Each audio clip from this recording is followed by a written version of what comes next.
KBC में करोड़पति पति। सूरज के जीवन का एक ही फंडा था कि मेहनत तो गधा भी करता है, घर बैठे जो कमाए समझदार वही होता है। इसीलिए उसने कभी नौकरी ही नहीं ढूंढी। इस बात से हालांकि उसकी पत्नी शिखा बिल्कुल भी अग्री नहीं करती थी, पर फिर भी सूरज को समझाना बेकार था। टीवी में कैसे बनोगे करोड़पति का ऐड देखकर उसे लगा कि बस अब तो घर बैठे ही वो करोड़पति बन सकता है, और उसके पीछे उसने अपने सारे सोर्सेस एक्टिव कर दिए। 2 हफ्ते में उसके कलीग के साले के पड़ोसी के बेटे का सोर्स निकलता है जो कि उसे शो में पहुंचा सकता है, और सूरज उससे मिलने चला जाता है। अच्छा, तो हमें मुकेश जी बता रहे थे कि आप हमें शो में पहुंचा सकते हैं। हाँ, उसमें कोई तकलीफ नहीं है। मैं कल अगर कोशिश करूँ तो इसी महीने में आपका नंबर आ जाएगा। अरे ये तो बहुत बढ़िया हो गया। अच्छा, वो सिलेबस और क्वेश्चन पेपर का कोई जुगाड़ है क्या? हैं? उसका तो कोई जुगाड़ नहीं है। तो वो वाकई में कुछ भी पूछ सकते हैं? हाँ, वो तो बच्चन जी पर है, जो पढ़ते हैं वो पूछ लेते हैं। पहली कोशिश फेल होने पर अब सूरज के सामने एक बहुत बड़ा सवाल था कि आखिर जवाब कहाँ से लाए। तब शिखा ने एक सजेशन दिया, क्यों ना सूरज अपने चचेरे भाई सुमित से मदद मांगे, जो कि यूपीएससी की तैयारी कर रहा था। हालांकि इतनी मेहनत करना सूरज को समझ में नहीं आता था, पर कोई और रास्ता ना मिलने पर वो आखिर सुमित से बात करता है। अरे सुमित, हमारा कैसे बनोगे करोड़पति के लिए सिलेक्शन होने वाला है। तुम हमें थोड़े चिट बनाने में मदद करोगे क्या? अरे भैया, चिट बनाए तो सालों हो गए, उसमें हमारा एक्सपर्टीज नहीं है, बल्कि आप बोलो तो हम आपकी पढ़ने में ज़रूर मदद कर सकते हैं। हट, कैसी अनाप शराब बातें कर रहा है तू।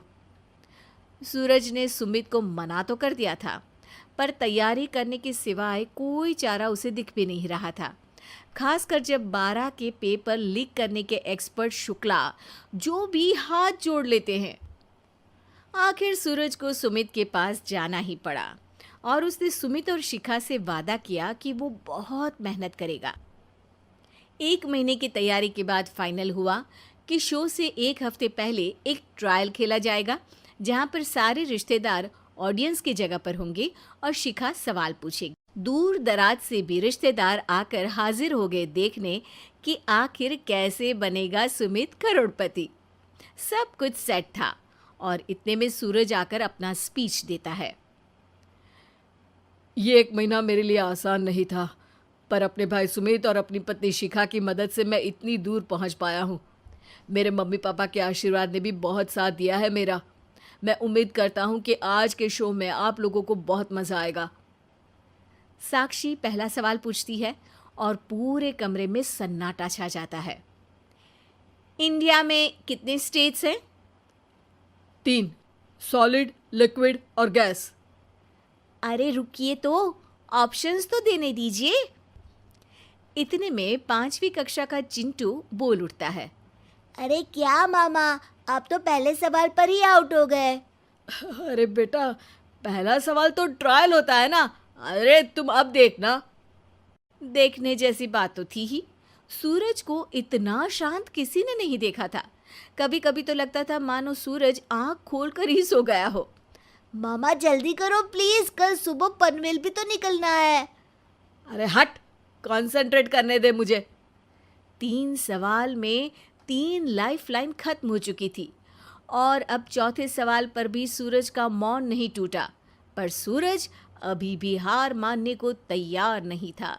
उधर हर कोई सूरज को छोड़ सुमित को देख रहे थे। आखिर सुमित ने ही तो पढ़ाया था सूरज को। गजब बेइज्जती है यार। अरे बेटा, तो बाप का, दादा का, भाई का, सबका नाम बुड़वाएगा।